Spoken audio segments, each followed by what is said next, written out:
I'm really proud of you for going on this trip. You're gonna have so much fun. Similar to the first film, similar to Jurassic Park, that was a movie that was designed to be seen in the theater because there's so much spectacle involved.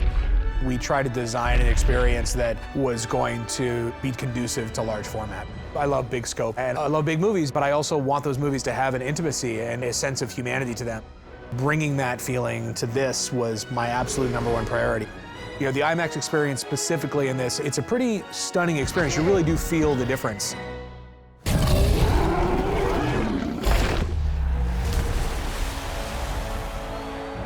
I think this is the kind of movie that needs to be seen in a theater. You'll be able to watch this on two-dimensional, media through the course of your life forever. You can download it or watch it on TV or DVD or Blu-ray or something, but seeing this in the theater on a 60-foot wide screen in IMAX and feeling the dinosaurs in your lap, I think it's the beauty of a movie like this.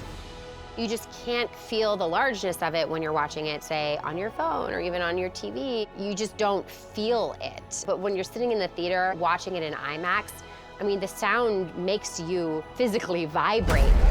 Watching the movie is like going on some kind of theme park ride. Because we wanted so many moments to feel like a nature film, the Mosasaurus, all these, Jacques Cousteau kind of moments. And I think the IMAX experience specifically in this, in addition to 3D, is the way to go. I think people can expect a blast when they see this in theaters, and particularly in IMAX. I think people are gonna lose their minds.